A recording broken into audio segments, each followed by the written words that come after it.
Hello everyone, welcome back to another video. My name is Brooklyn and this video is my 2025 most anticipated book releases. I cannot believe that we're going into another year full of so many more books coming out, and there's so many good ones that I can barely contain my excitement. A lot of these I haven't finished the series for the books that are coming out next year, but I don't care. I needed to share them on here because hopefully by the time they come out, I will have caught up. So bear with me on that one. I'm very excited to share with you. Let me know your most anticipated release down below. Let's get into the video. First of all, we have Sunrise on the Reaping, and this is by Suzanne Collins, who obviously writes the Hunger Games series. This one is another prequel, and it's about Hamish's games. I loved Hamish. He is one of my favourite characters of all time in the series, and to get a book on his games when we have little crumbs of that throughout the other books, so interesting. Also so interesting to see why he is the way he is and further context and backstory to him. That is just so exciting to me. This one comes out on the 18th of March. It's one of those books, I'm always gonna pick up a prequel if Suzanne Collins writes them, because it's one of those series that had such a massive impact on my reading experience and reading journey that I want to know every single thing that has ever happened in this series, and I will continue to do so until she stops writing about the Hunger Games universe. So yeah, that is definitely one I'm going to be picking up as soon as it comes out. We have Great Big Beautiful Life by Emily Henry. This one comes out on April 22nd, and I love Emily Henry. I always typically listen to her books, and I just always have a good time. I haven't really ever had a bad time reading one of her books. They've all been 4 or 5 stars. I don't really know too much about this one, so let's have a little looky. So this one follows 2 writers who are competing for a chance to tell the larger-than-life story of a woman with more than a couple of plot twists up her sleeve. Could be a mystery, tragedy, or a love ballad, depending on who's telling it. So that's really cool. I really like that. I love how Emily Henry puts writers in her story. I feel like she does that really well. Book Lovers was one of my favorite books, and I think she just did that amazing. So yeah, I'm really looking forward to that one. Then we have Say You'll Remember Me by Abby Jimenez. This year I recently got into Abby Jimenez finally, and now she's one of my favorite authors of all time. Honestly, every single one of her books I've been obsessed with, and I think only one I didn't enjoy that much, but we don't talk about that one. I think I gave that one 2 stars, but every other one has been 5, so it's a very interesting mix there. This one's expected to come out on the 1st of April. The Taylor Swift lyrics as the song title. Say you'll remember me. Perfect. Absolutely, of course I'm going to read this anyway. A gorgeous veterinarian giving Greek god vibes, all while cuddling a tiny kitten. Immediately yes. Yes. Are you serious? That is until Xavier opens his mouth and proves that even sculpted gods can say the absolute wrong thing.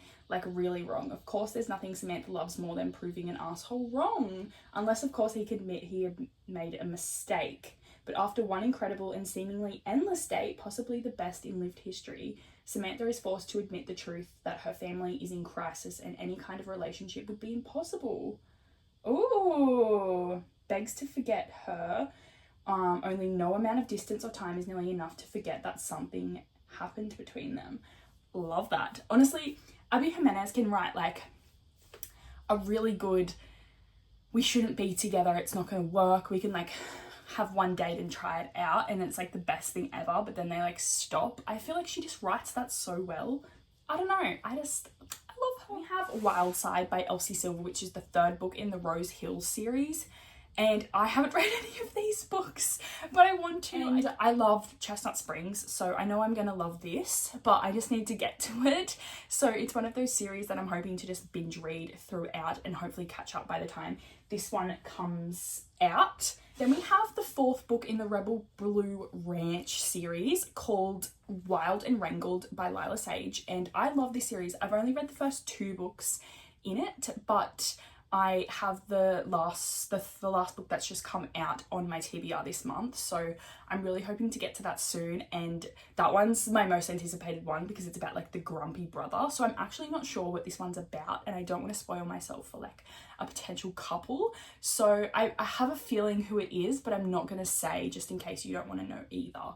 But this one comes out on the 15th of April, so I definitely have enough time to catch up, especially if I'm planning on reading it this month, so I should be right with that one. Following the same sort of gist, I haven't read this series, but I know I'm going to love it, and it's all on my TBR, and it's the Ruinous Love trilogy, and this one's by Byrne Weaver, and the one that's coming out on Feb 11th is Scythe and Sparrow. So this one is the third one, the last one in the trilogy, and I know I'm gonna love the first two books. Like, it's like dark romance, I think, and maybe like villainous, or like he kills for her, like that kind of vibe, or he's like a murderer. I don't know really, but I've heard amazing things. It's one of Neva's favourite books. I know the first one is, so Butcher and Blackbird. So I'm really looking forward to that, and I really want to read that at the beginning of 2025. So I'm going to catch up by Feb 11th. I'm making all of these big promises here. This is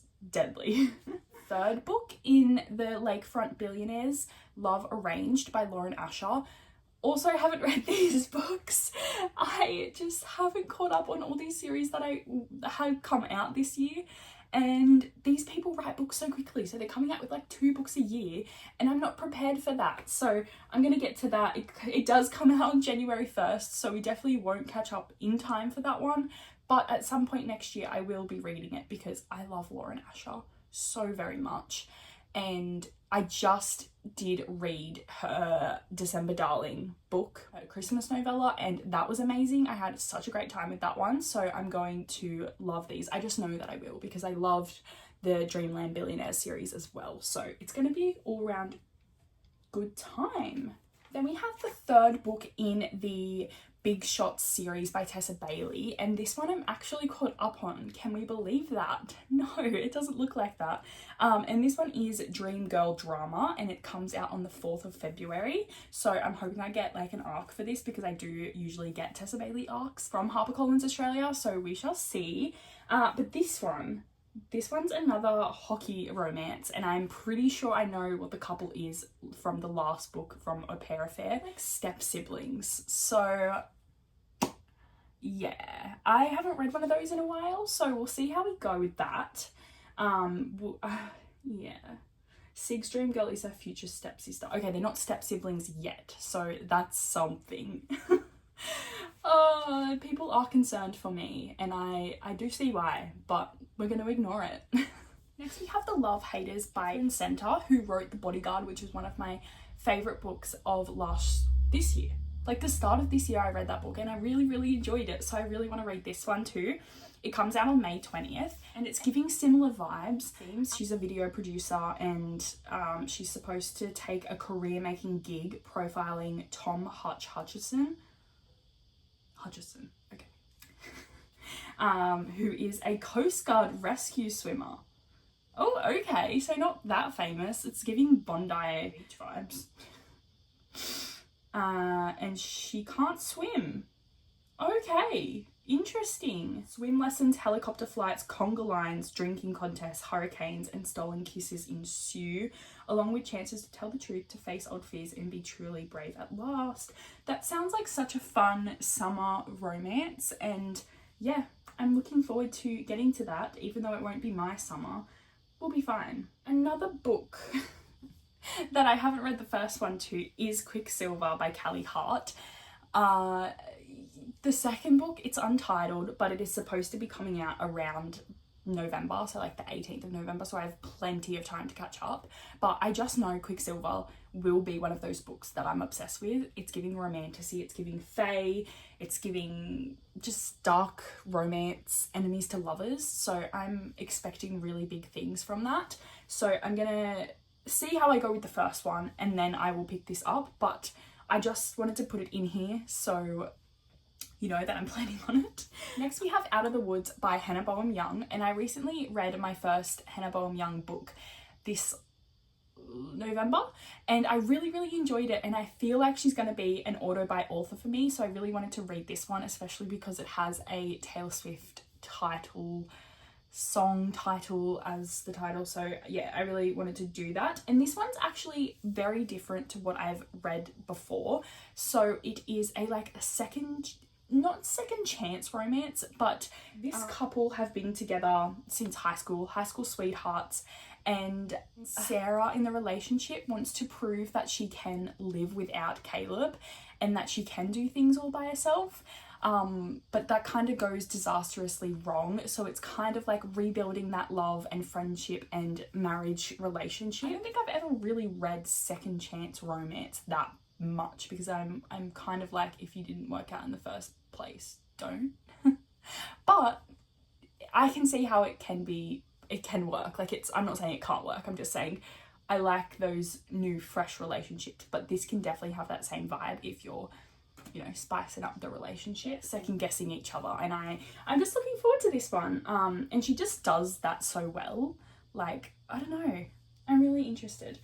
So this is supposed to come out at the end of January, the 28th. So I'll see how I go with, I've got one more book to read on my list of hers, and then I want to pick up this one. So yeah. Next we have Enigma by Runex, and Runex is someone that I've wanted to read for the longest time, and like, there's so many books that I want to read, but this one's coming out next year, so I wanted to include it, even though I'm going to read like the entire backlist of Runex, so we shall see with that. This one's supposed to come out on the 29th of April, so not that much time to read the entire backlist, but you never know. I just want to read this one to you because it just sounds like something I'm gonna like. Salem Salazar comes to Mortimer University to get to the bottom of her sister's mysterious death. There, obsessed with forensics, she discovers there have been a lot more unexplained deaths on her campus. Her search leads down a dark and dangerous path to a secret society and to Casimir Van der Waal. Oh, it's giving Hogwarts meets like Upper East Side with these names. Is in her way and another mystery to unravel. Is he just an art student, a man living a double life, or a murderer? While also at the university seeking answers for another death, Kaz has a lot more to him than meets the eye. Secret forces are at play in Mortimer and no one is safe. Somehow they both end up in the crossfire of a powerful secret society, and they're forced to work together. In this magnificent, steamy, dark academia romance, sparks will fly, rivals will become lovers, and terrible secrets will be unleashed. Does that not sound amazing to you? Like, I know I said maybe dark academia isn't for me, but I think if there is romance in it, I'm willing to give it another go. And I think that's maybe the turning point for me, because I just need that extra thing. And university called Mortimer University, that is giving the best gothic vibes, like perfect. Next, Rena Kent has some books coming out in 2025, and I am so excited as someone who has just recently read Legacy of Gods and is planning on working on her entire backlist in 2025. These books sound phenomenal. We'll firstly start off with a Legacy of Gods spin-off series, which is a spin-off series, I think it's just one book, but that's okay. And it's called Kiss the Villain, and it's about Gareth, which is Killian Carson's brother. And this is male romance, so I'm getting excited because Rena Kent knows how to do male romance. Dark romance, I should put that. Also, professor and student. And we did get a little bit of crumbs of this throughout as well, but not too much. We got most of the crumbs in God of Fury during the other male romance, so I'm looking forward to it. I'm just sad that we don't have an entire series of spin-offs of other characters that we missed out on, but it'll be okay. I'll survive. Rena Kent, however, is beginning another series called Vipers, and it is starting with the first book called Beautiful Venom. And this one is coming out on the 27th of May, so I will be all about that. That is a hockey romance set in a glamorous secret world. That's all it says. So she hasn't really done a sports romance. We got like hints of people playing sport and like people frothing over people playing sport and like mostly fighting. like MMA fighting. So yeah, this will be different. I'm excited. Maybe there'll be some fighting in the hockey. I'm not sure, but I'm here for it. I want to read in 2025. I cannot believe that I got through them all without having a cry at how many books I need to read some of these. But that's besides the point. We're not going to worry about it, and it will be so fine. You should see this dog right now. Hang on. Are you okay down there? That's where she's been the whole video. Love her. Oh my gosh. All right. Hello, me editing, not me realizing I left out my most anticipated book of next year, Enchantra by Kaylee Smith, the second book to Phantasma. What am I doing? Am I okay? Obviously not. I can't even at myself. Apologies to everyone, especially to Kaylee Smith. Thank you so much for watching. I'll see you soon. Bye.